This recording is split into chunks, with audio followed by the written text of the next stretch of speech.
Bendito Deus, Pai querido, Senhor da glória, estamos em Tua santa presença, agradecidos, ó Deus, por mais um dia que Tu nos concede.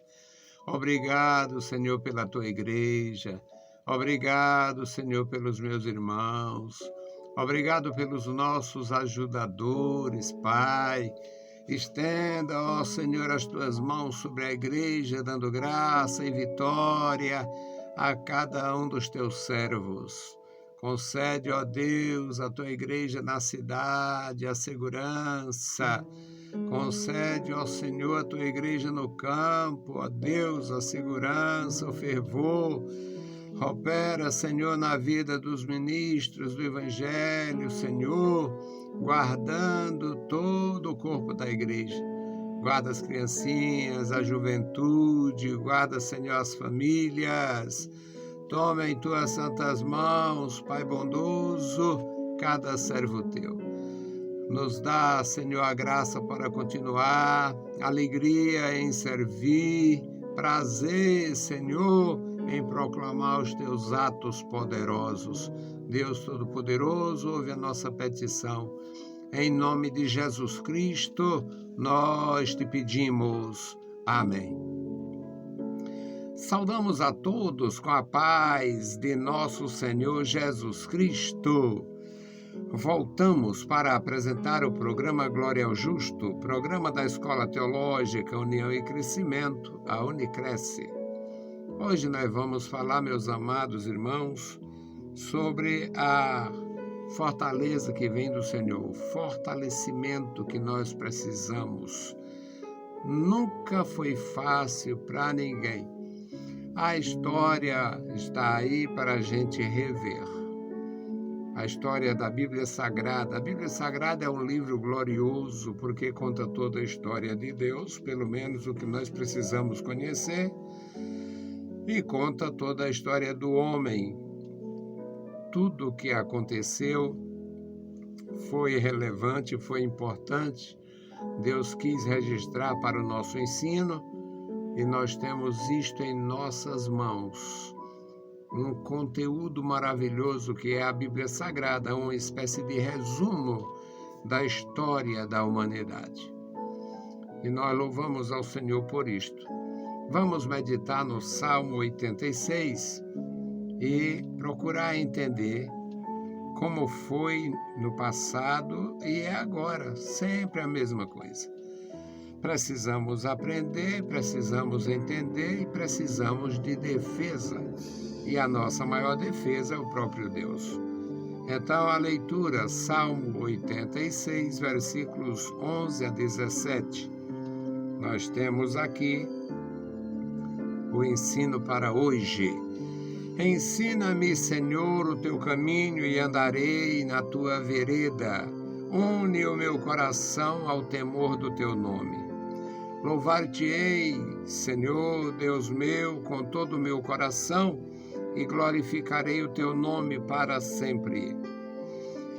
Pois grande é a Tua misericórdia para comigo, e livraste a minha alma do inferno mais profundo.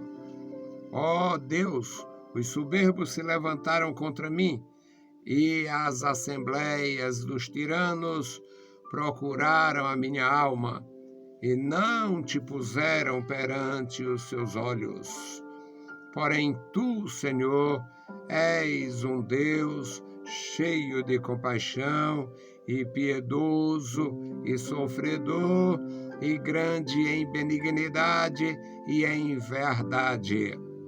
Volta-te para mim, tem piedade de mim, dá a tua fortaleza ao teu servo. Salva o filho da tua serva.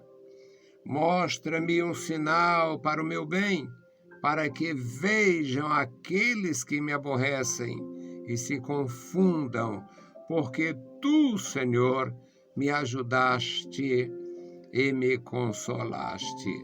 Louvado seja para sempre o nosso Deus. Meus queridos irmãos, foi assim desde o princípio da história.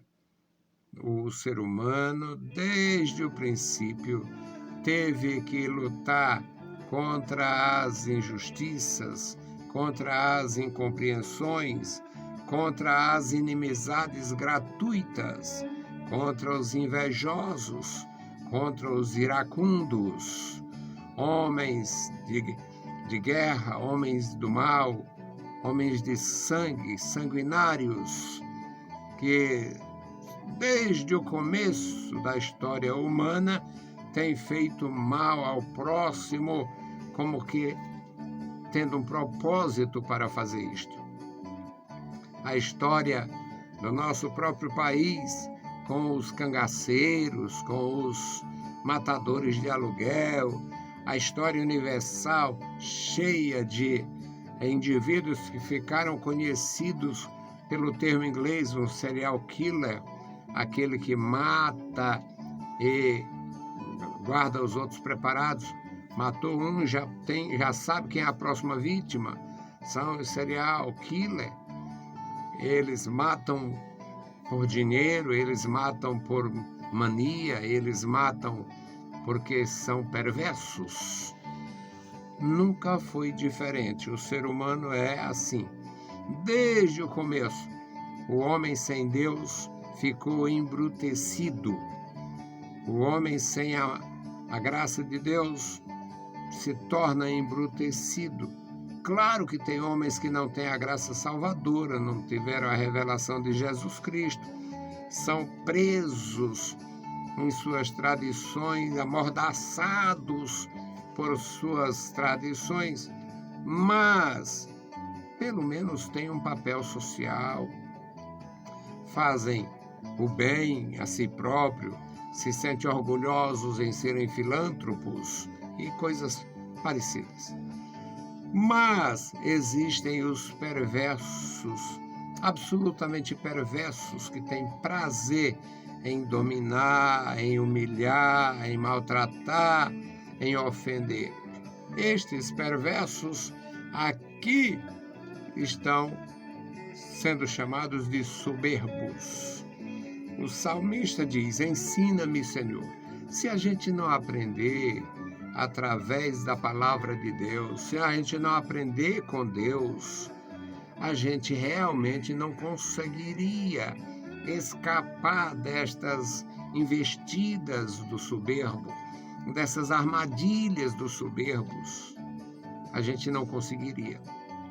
Então, a nossa vitória está associada ao nosso aprendizado de seguir o Senhor, andar no seu caminho. Ensina-me, Senhor, o teu caminho e andarei na tua verdade. Une o meu coração ao teu temor. Abre o meu coração, ensina-me a abrir o coração para receber o teu ensino, a tua palavra, a tua instrução. Louvar-te-ei, Senhor, com todo o meu coração e glorificarei o teu nome para sempre. A relação do homem com Deus é uma relação de eternidade. Deus criou o ser humano e Deus fez o homem do pó da terra. Mas o homem só se tornou alma vivente quando o Senhor soprou em suas narinas. O Senhor acredita nisto? É o que está escrito na Bíblia Sagrada. Quem preferir a familiaridade e a descendência com o gorila, com o chimpanzé, fique à vontade. Mas eu prefiro que ensina a palavra de Deus na sua simplicidade, na sua pureza. Deus criou o homem e soprou, comunicando vida. E o homem se torna alma vivente. Começa a relação do homem com Deus. E esta relação não é para terminar.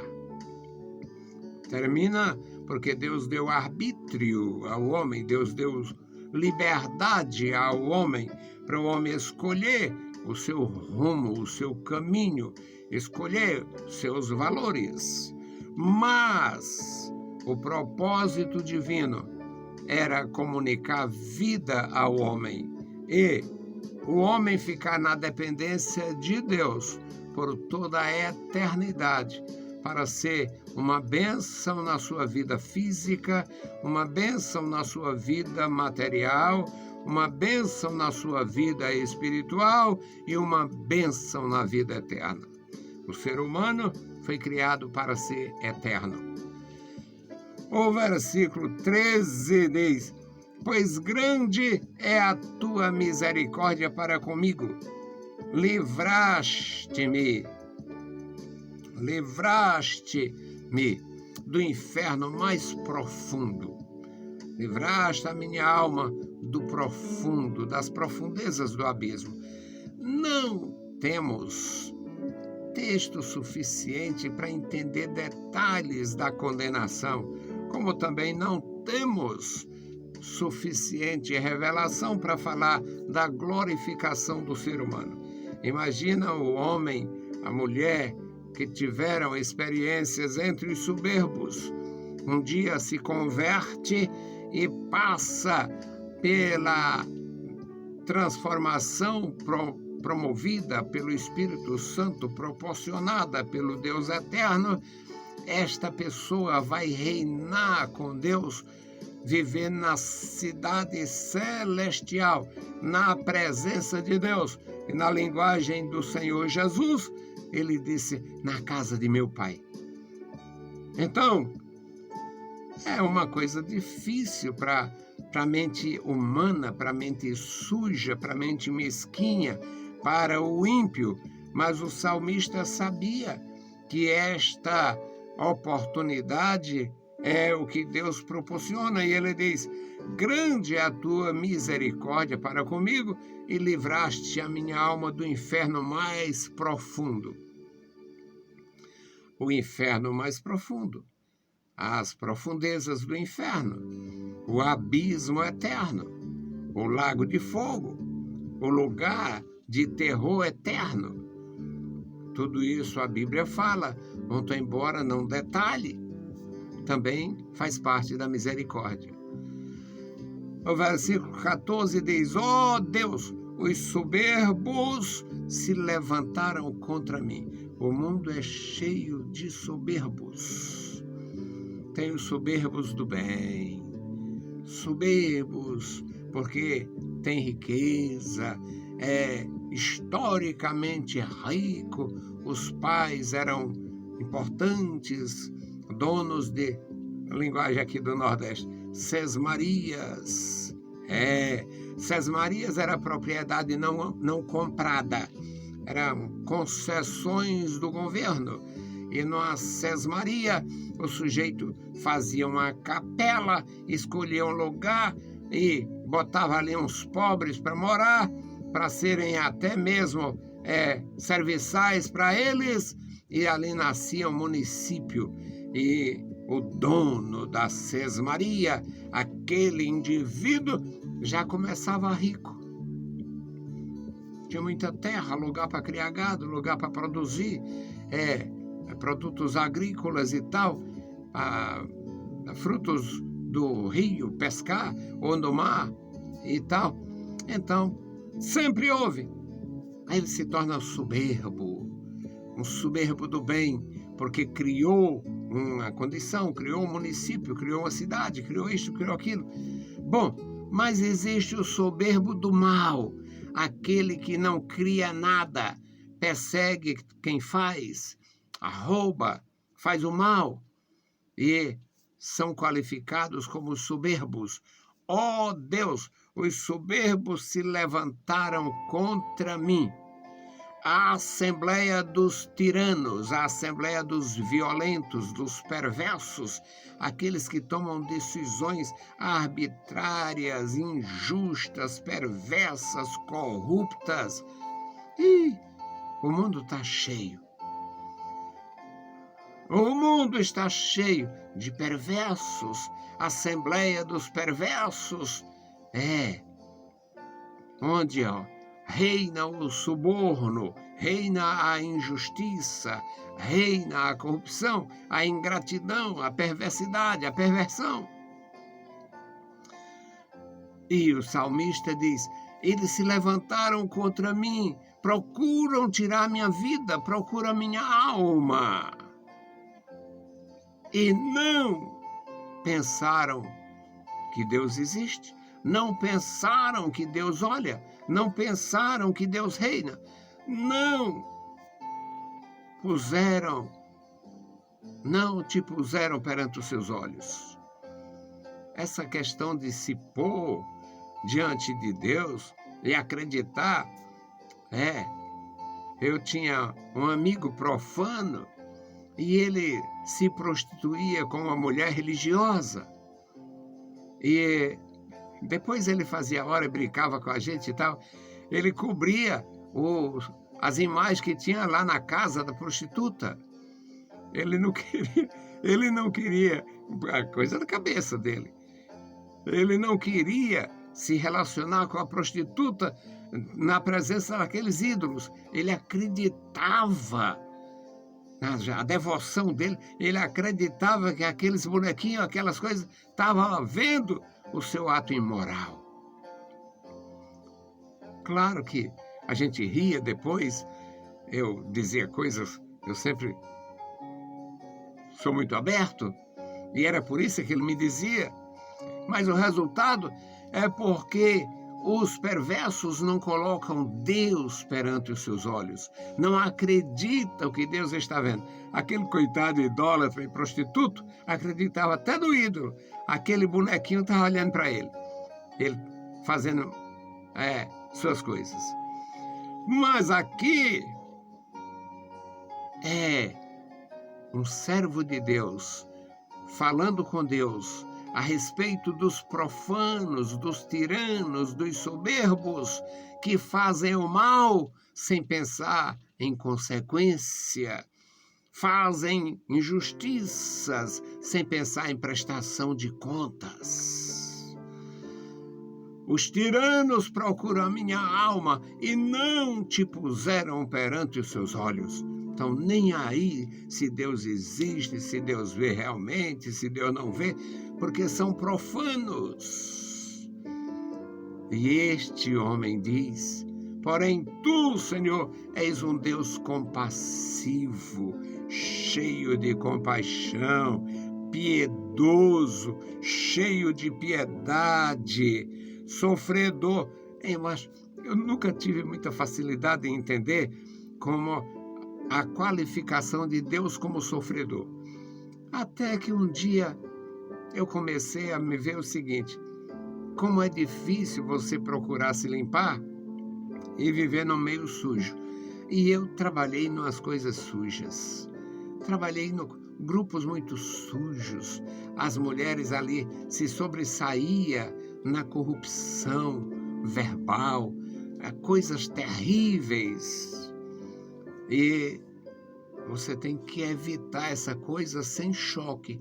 Você não pode desagradar, você não pode ofender e você não pode se envolver. Então você vai fazer uns exercícios meio complicados.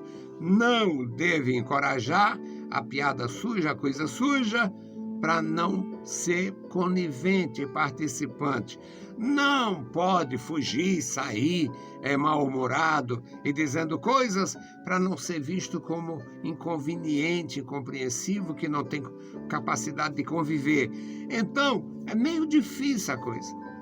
E eu tinha dificuldade para entender como a Bíblia qualifica Deus como sofredor. Mas Deus está acima de tudo e Deus ser sofredor? Sim, Deus sofre a nossa injustiça, Deus sofre a nossa incapacidade, Deus sofre a nossa corrupção, Deus sofre a nossa dureza do coração, nosso endurecimento. Deus quer que você seja abençoado, quebrantado, uma bênção, e você não quer. Deus quer que você seja enriquecido com a graça. Deus quer que o seu Santo Espírito esteja presente e seja o autor das nossas decisões. E a gente faz por conta própria. Então, é nisto que Deus é sofredor. Eu entendi, já mais de 20 anos de fé, é que eu entendi aquela linguagem de Jesus: ó geração incrédula e perversa, até quando vos sofrerei? Jesus vem da glória, vem do céu, o reino santo, tudo santo, a presença santa, gloriosa de Deus, de seu séquito, seus anjos, todos os seres celestiais. Aí Jesus vem morar na terra, passa 34 anos na terra, mesmo tendo uma família equilibrada, uma mãe santa, um pai santo, pessoas que ouviam a voz de Deus, que Deus falava com eles, que eles falavam com Deus, que eles entendiam a linguagem do céu.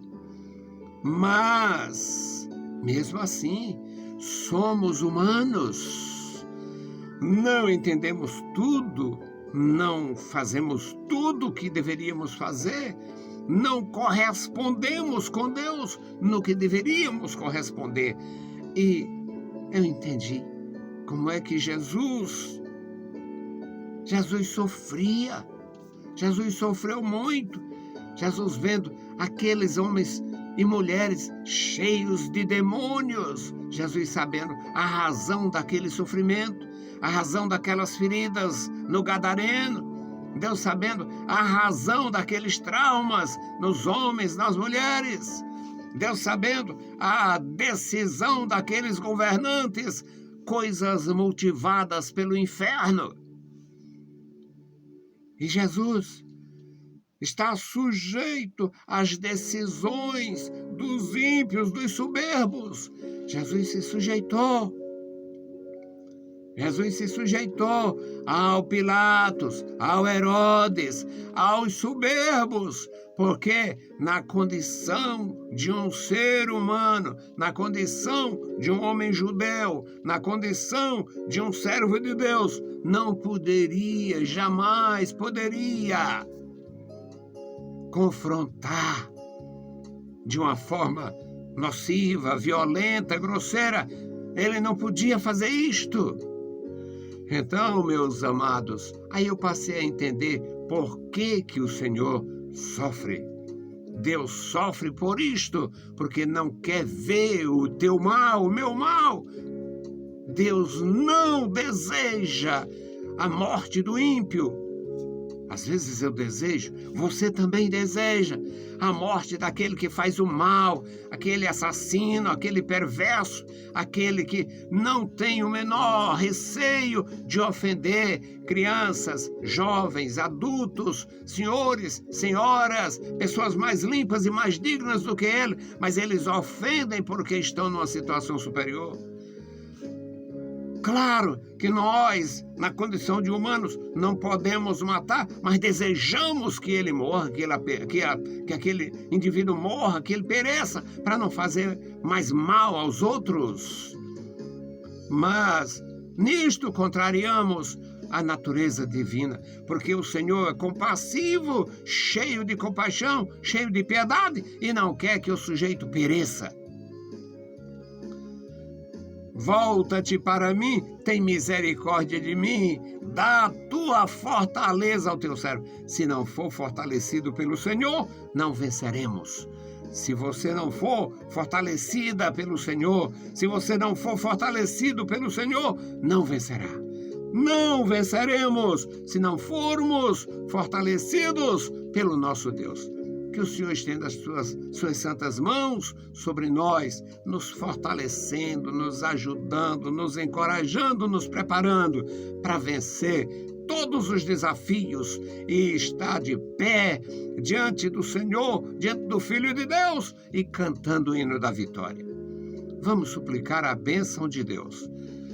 Querido Senhor, Deus santo e maravilhoso, Pai que está nos mais altos céus, te louvamos, te agradecemos pela vida, te agradecemos pela salvação, te agradecemos pela tua bondade. Abençoa a tua igreja, a criança, o jovem, o adulto, o ancião, a viúva, o viúvo, o enfermo. Abençoa a tua igreja. Querido Senhor, a liderança da tua igreja, ó Deus, os que ensinam o teu povo, os que formam opinião, os que estão ajudando o teu povo, Senhor, nesta caminhada difícil, neste trevo existencial. Amado Senhor, dá graça aos meus irmãos, operando maravilhas pelo teu grande amor. Agora, Senhor, este memorial da oração, tu conhece todos os nomes, tu conhece cada família, tu conhece as realidades de cada vida, a condição física, espiritual, emocional, financeira. Ó Deus, estenda sobre os teus servos, os nossos irmãos e amigos, as tuas mãos dadivosas, dando o necessário. Ó Deus, abençoa cada vida neste memorial da oração. Toma em tuas mãos a vida dos nossos amados irmãos, ouvintes, amigos, ajudadores. Em nome de Jesus Cristo nós te pedimos, agora e para sempre. Amém. Saudamos a todos com a paz de nosso Senhor Jesus Cristo. Se o Senhor permitir, a gente volta. Deus nos abençoe. Leiam a Bíblia Sagrada e a graça de nosso Salvador repouse sobre vós. Amém.